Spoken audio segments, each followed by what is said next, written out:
Tapi kalau melihat kitab-kitab kewalian, misalnya di kitab Mizan Kubro ini juga sering disebut kisah itu Mbak Ali Maksum tentang Imam Sa'roni.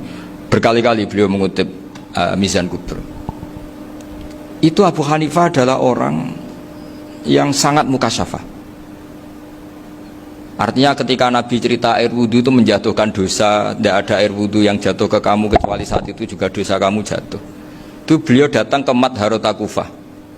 Kemudian beliau bilang sama si orang tua tadi, tub anizina. Orangnya terus bilang atubu minazina. Ada lagi pemuda datang dibilangin tub an ukuki walideka, terus bilang tub tu an ukuki walidaya. Sampai yang terakhir ada tub an simai alatilahwi atau an samai alatilahwi, terus tub tu an samai. Ketika orang itu ditanya, kenapa engkau begitu tahu dosanya apa? Saya tahu air wudhu ini menjatuhkan apa.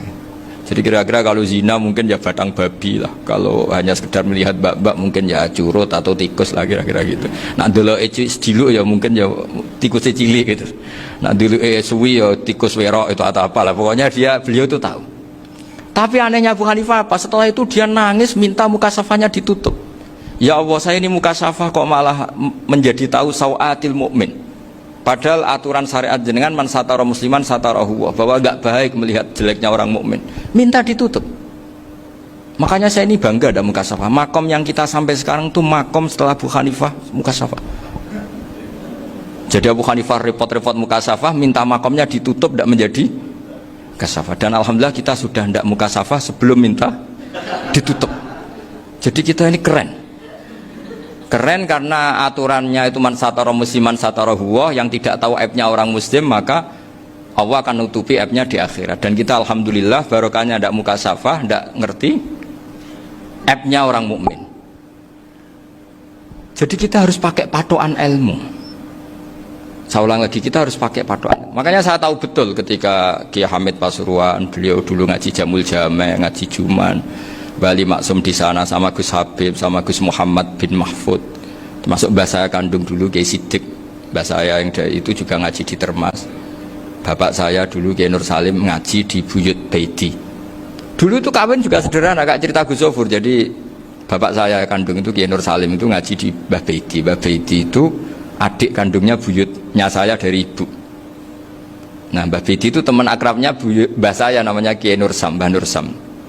Singkat cerita terus Nur Kiai Jorabi rata bekno itu. Setelah bapak saya ke Badullah mau ditawarin jadi mantu, kata bapak saya kula pun dipek mantu Mbah Baiti. Akhirnya dapat ibu saya itu. Karena ibu saya itu cucu Mbah Baiti, cucu lambung, jadi mbahnya ibu saya itu Mbak Yunya Mbah Baiti. Namanya Mbak Sofia tadi yang dapat Mbak Idris itu, yang Mbak Idris ini bin Umar.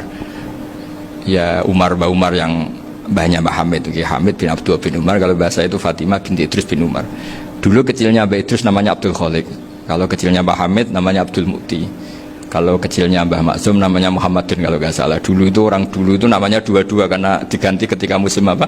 Haji. Jadi ini terjaga. Sehingga tidak ada ceritanya kiai-kiai yang jagongan kemudian santrinya itu yang agak-agak khawarit. Kiai kok sungi-sungi jagongan, gak tahajud, gak duha, itu tidak ada seperti.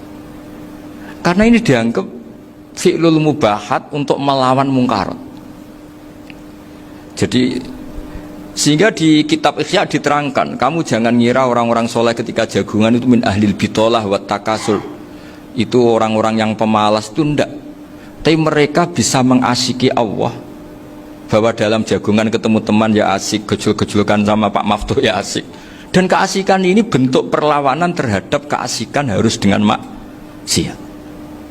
Itu kayak apa kalau kita ngaji sampai seperti itu, termasuk tadi yang diceritakan Pak Maftuh kitab Hunyah. Semoga beliau cerita juga pernah belajar, saya pernah belajar kitab Hunyah khatam. Itu diantara yang diceritakan Syabdul Qadir Al-Jilani tadi, kata beliau Al-Jilani dipakai Jim Al-Jilani. Ini agak beda dengan kita. Mbah Zubair itu punya kitab namanya Al-Qolaid Al-Uluyah. Beliau menfatwakan nama-nama ajam itu kamu bebas, ajamiyun fasna bihi masyita. Sehingga kita kalau punya kiai harus mau cokolal ustukhri, sehingga mau cokolal istukhri. Tirmidzi juga nasibnya sama, kolat rawahut Tirmidziyu, sehingga rawahut Turmudziyu, yang satu rawahut Tarmidziyu. Ya karena kita keluarganya Tarmidzi apa enggak gitu. Makanya kata Mbah Mun sama masih ingat, Kata cerita Gus Zofur tadi, adabnya Gus Zofur itu cerita tentang keluarga ibunya. Padahal keluarga ibunya juga orang-orang soleh yang luar biasa.